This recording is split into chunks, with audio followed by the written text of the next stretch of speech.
அன்புள்ளம் கொண்ட விஆஸ்ட்ரோ டிவி நேர்களே வணக்கம். நான் உங்கள் அறிமுக ஜோதிடர் வெங்கடேஸ்வரன். இப்ப நம்ம எதை பத்தி பார்க்க போறோம்னா மார்ச் மாத பலன்களை பத்தி பார்க்க போறோம்.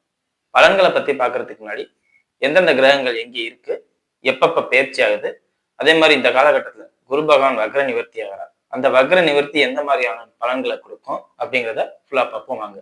முதல்ல சூரிய பகவானானவர் கும்பராசியில இருக்கார். சூரியன் மட்டும் இல்லைங்க, ராகு, சுக்கிரன், புதன், செவ்வாய் இவங்க 5 பேருமே கும்பராசியில தான் இருக்காங்க. மே மாசம் 1ஆம் தேதி மதியம் 12 மணிக்கு மேல சுக்கிர பகவான் பயிற்சியாகி மீனத்துக்குள்ள போறார். அதாவது உச்ச நிலை அடைகிறார். இந்த பயிற்சிகள்ல இந்த மார்ச் மாசம் நடக்கிற ஒரே ஒரு வித்தியாசம்னு பார்த்தா சுக்கிரன் மட்டும்தான் இருக்கிற இடத்தை விட்டு மாறுறாரு. அடுத்தது மார்ச் 14ஆம் தேதிக்கு அப்புறம் சூரிய பகவானானவர் கும்பத்துல இருந்து மீனத்துக்கு பயிற்சி ஆகிறார். சரிங்களா? அதே மாதிரி குரு பகவான் வக்ரமாயி மிதுனத்துல இருக்காரு. மார்ச் 11ஆம் தேதிக்கு அப்புறம் வக்ர நிவர்த்தி ஆகிறார். சரிங்களா? அதே மாதிரி மார்ச் 14ஆம் தேதிக்கு அப்புறம் புதன் பகவான் வக்ர நிவர்த்தி அடைகிறார். கேது பகவான் சிம்மத்துல இருக்காரு, சனி பகவான் மீனத்துல இருக்காரு. இதுதான் கிரகங்கள் இருக்கிற இடங்கள். சரிங்களா? இப்ப இந்த கிரகங்கள் இப்படி இருக்கும் போதுல பொதுவான பலன்கள்னு என்ன மாதிரி நடக்கும்னு பார்த்தோம்னா, அரசாங்க ரீதியா தொழில்துறைகள் நல்லா இருக்கும்.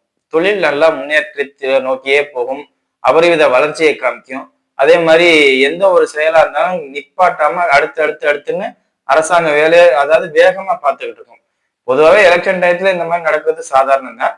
இது இந்த நேரத்துல ரொம்ப ஸ்பீடா நடக்கும் அப்படிங்கிறத சொல்லலாம். சரிங்களா? மற்றபடி அரசாங்கத்தை பொறுத்தவரை எந்த நெகட்டிவும் இல்லை. ஆனா அதே சூரியன் சனி பகவானும் சேரும் போதில்ல, சூரியன் ராகுவோட சேர்ந்து இருக்கும் போதில்ல, அரசாங்கத்துல பெரிய தலைவரா இருக்கவங்க, பெரும் பதவியில இருக்கிறவங்க, இல்ல குடும்பத்திலே பார்த்தோம்னா மேலதிகாரி அவங்க சொல்றத நம்ம கேட்போம் அப்படிங்கிற மாதிரி இருக்கிறவங்களுக்கும் ஒரு சில சிக்கல்கள் வரும்.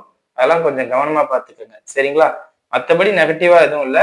அரசு தொடர்புல இருக்கிறவங்க மட்டும் கொஞ்சம் கவனமா இருக்கிறது ரொம்ப ரொம்ப நல்லது. காரணம் என்னன்னா, அவங்க செயல்பாடுகள் கரெக்டா இருக்கும், ஆனால் அவங்க வீழ்ச்சிங்கிறது இந்த மாதிரி உள்ள விஷயங்கள் நடக்கும் அப்படிங்கிறதெல்லாம் பார்த்துக்கோங்க. சரிங்களா? மற்றபடி எதுவும் நெகட்டிவா உலக ரீதியா இல்லை. இப்ப வாங்க 12 ராசிகளுக்கும் எப்படி இருக்கும் அப்படிங்கிறத பார்ப்போம். விருச்சக ராசி என்பர்களே, ராசிக்கு 4ஆம் இடத்தில் ராசி அதிபதி ராகுவோட இணைகிறார் அப்படிங்கிறத மட்டும் நல்லா தெரிஞ்சுக்கணும். நீங்க ராகுவா மாற போறீங்க. எந்த ஒரு கிரகம் எந்த கிரகத்தோட சேருதோ அந்த கிரகத்தோட தன்மைக்கு நம்ம மாற்றப்படுவோங்கிறது தான் நிதர்சனமான உண்மை. அப்ப நீங்க ராகுவா மாறுறீங்க. ராகுவா மாறுறீங்கன்னா என்ன அர்த்தம்? வெளிநாடு போறது, பிறர் ஆசையை தூண்டி விட்டு உங்க காரியத்தை சாதிச்சுக்கிறது, பிறர் ஆசைகளை தூங்கி அடுத்தவங்க பணத்தை ஏமாத்துறதுமாங்கல்ல, அந்த மாதிரி வேலைகள்.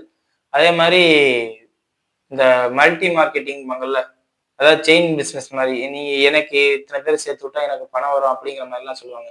அதாவது நான் ஒருத்தரை சேர்த்து விட்டா அவர் யாரையாவது சேர்த்து விட்டா எனக்கு பணம் வரும், அவர் யாரையாவது, அந்த மாதிரி செயின் பிசினஸ்ல வந்து இந்த மாதிரி மைண்ட் செட் போகும். அதே மாதிரி ஸ்டாக் மார்க்கெட்டிங் இந்த மாதிரி உள்ள விஷயங்கள், அதாவது பிசினஸ் ரிலேட்டடா அந்த எளிதில் சம்பாதிக்கக்கூடிய தன்மை அப்படின்னு சொல்லி ஏமாத்துற வேலையை நீங்க பார்ப்பீங்க. நீங்க பல பேருக்கு பார்ப்பீங்க. ஏமாத்துற இந்த மாதிரி சம்பாதிக்கலாம், அந்த மாதிரி சம்பாதிக்கலாம். அதை பத்தி உங்களுக்கு விவரமே தெரியாது. அதுதான் உண்மை. விவரம் தெரியாம நீங்க போய் மாட்டிக்கிட்டு உங்களை வச்சு 10 பேரை சேர்த்து மாத்தி விடுவீங்க. ஸோ இந்த மாதிரி பிசினஸ் ரிலேட்டடா, ஏன்னா ராகு கூட சேர்ந்தாவே ஆசை வார்த்தை நிறைய பேசணும். இது யாருக்கு சூப்பரா இருக்கும்னா ரியல் எஸ்டேட் ஏஜென்ட்டுக்கு சூப்பரா இருக்கும். ஏன்னா அவங்க கமிஷன் ஏஜென்ட் தான். என்ன பண்ணுவாங்கன்னா, ஒரு இடத்த காமிச்சு இந்த நிறைய டிவியில விளம்பரம் கூட பார்ப்போம்ல, 10 அடி தூரத்துல ஏர்போர்ட் இருக்கு, 50 அடி தூரத்துல ரயில்வே இருக்கு அப்படின்ட்டு. அந்த மாதிரி பேசுறவங்க இந்த நேரத்துல நீங்க தான். ஏன்னா செவ்வாய் ராகுவோட சேர்ந்துதான் வண்டியா போய் சொல்லுவாங்க. அந்த கோபம் வேகமும் புத்திசாலித்தனத்தோட அந்த புதனோட இணைஞ்சதுனாலதான் இவ்வளவுதும் வருது உங்களுக்கு. செவ்வாய் ராகுவோட சேர்றதுனால மட்டும் இந்த வேலை நடக்கல. புதனோட சேர்ந்துட்டாங்க. அப்ப வண்டியா போய் சொல்லுவாங்க. வாக்கு சுத்தம் இல்ல, 11ஆம் தேதி வரை வாக்கு சுத்தம் இல்லைன்னு பேர் எடுப்பீங்க. ஏன்னா குரு வக்ரம்ல, உங்களோட வார்த்தை சுத்தம் இல்லை, வாக்கு சுத்தம் இல்லை, அவன் தெளிவா இல்லை, அவன் பேச்சு சரியில்லை, இந்த பேர்லாம் எடுப்பீங்க. ஸோ அதெல்லாம் கொஞ்சம் பார்த்துக்கங்க. உங்களால அடுத்தவங்க பாதிக்கப்பட்டாங்க அப்படிங்கிற ஒரு சூழ்நிலையில வச்சுக்காதீங்க. சரிங்களா? மற்றபடி உங்களுக்கு தலையில கவனமா இருக்கணும். காரணம் என்ன, சூரியன் சனி சேர்க்கையே பொதுவா தந்தைக்கும் உங்களுக்கும் பாதிப்பு, இல்ல மேலதிகாரிகளும் உங்களுக்கும் பாதிப்பு அப்படிங்கிறது யதார்த்தமான உண்மை. நிதர்சனமா நடக்கும். இந்த சூரியன் சனியோட சேரும்போது 10ஆம் இடத்துல தொழிலுக்காரகனோட சனி சேர்றா, அப்ப தந்தைக்கும் உங்களுக்கும் பாதிப்பு இருக்காது. வேலை பார்க்குற இடத்துல மேலதிகாரிகளும் நீங்களும் சண்டை போட்டுக்கீங்க. தொழில் செய்யற இடத்துல நீங்க வேலையாட்களா இருந்தா முதலாளியோட சண்டை போடுவீங்க. நீங்களே முதலாளியா இருந்தீங்கன்னா வேலைக்கு இருக்கிறவங்களோட சண்டை போடுவீங்க. வேலையில இருக்கிறவங்கள வேலையை விட்டு தூக்குவீங்க. அப்புறம் வேலைக்கு ஆள் இல்லைன்னு நினைச்சு கஷ்டப்படுவீங்க. தொழிலதிபர்களுக்கு வேலையாட்கள் இல்லை. வேலைக்கு இருக்கிறவங்க முதலாளியோட சண்டை. அரசு அதிகாரியா இருக்கும் பட்சத்தில் உயர் அதிகாரிகளோட சண்டை. உயர் அதிகாரியாக இருக்கும் பட்சத்தில் உங்களுக்கு கீழே இருக்கிற ஸ்டாஃப்ஸோட சண்டை. மொத்தத்துல அந்த முதலாளித்துவம் தொழிலாளித்துவம் அந்த பிரச்சனை உங்களுக்குள்ள நடக்கும். ஸோ அதை மட்டும் ஃபோக்கஸ் பண்ணி எப்படி சரி பண்ணணும் அப்படிங்கிறத பார்த்துக்கங்க. இது எதுனாலன்னா அதிகப்படியா பணத்தினாலதான், இல்ல ஃப்ரீடம்னால. எங்களுக்கு ரொம்ப ஒர்க் ப்ரெஷர் கொடுக்குறீங்க, அதனால நான் இந்த வேலையை விட்டு போறேன் அப்படின்னு சொல்லிட்டு போவாங்க. இல்ல நீங்க ஒர்க் ப்ரெஷர் அதிகமாக்குறதுனால ஒரு டென்ஷன் ஆவாங்க.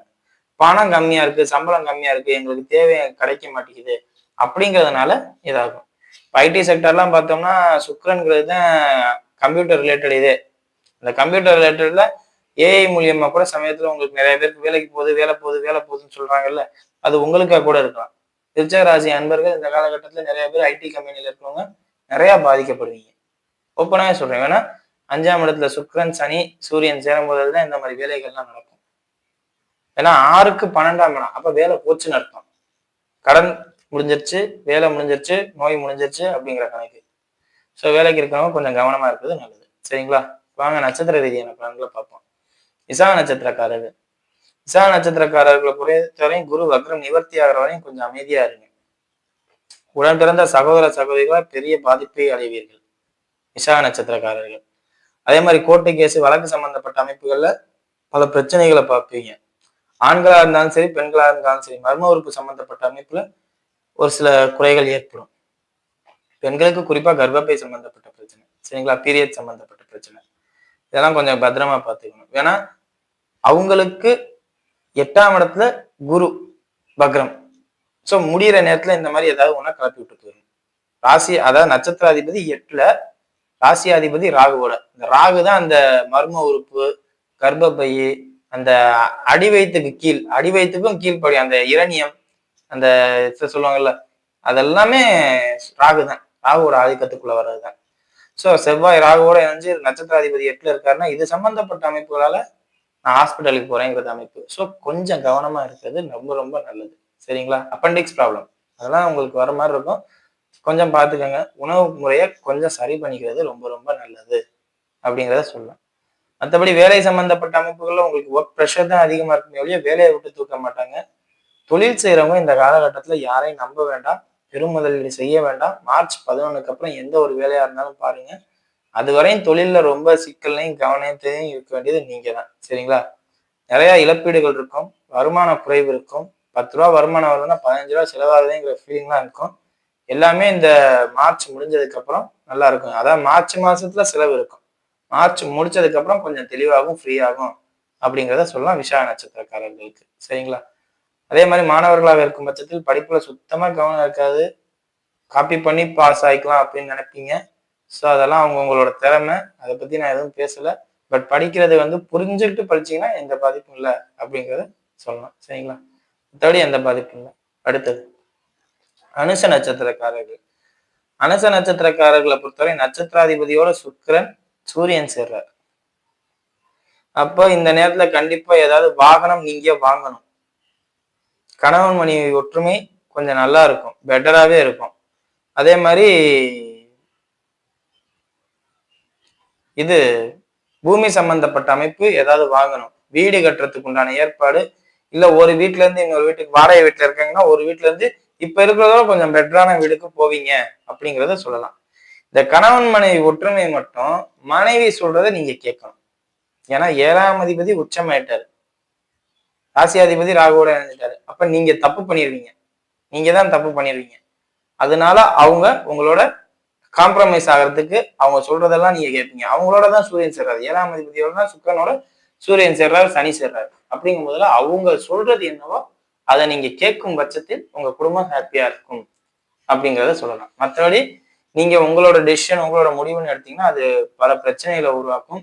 என்னன்னு சொல்ல போனா செவ்வாய் ராகு இணைறது உங்களுக்கு அதிகப்படியான கோபத்தை கொடுக்கும், செல்வத்தை கொடுக்குற மாதிரி. அதாவது சுக்கிரனோட சனி சேருது, சனியோட சுக்கிரன் சேருது, உச்ச சுக்கிரன் சேருது. உங்க நட்சத்திர அதிபதி உச்ச சுக்கிரன் சேர்றாரு 5ஆம் இடத்துல. அப்போ உங்களுக்கு ஒரு 10,000 ரூபாய் பணம் வருதுன்னா அந்த 10,000 ரூபாய் பணம் வருதா பல்ல கடிச்சிட்டு உட்கார்ந்துருக்கணும். வாங்குறதுக்கு, யாரு என்ன கோவப்படுத்தினாலும்.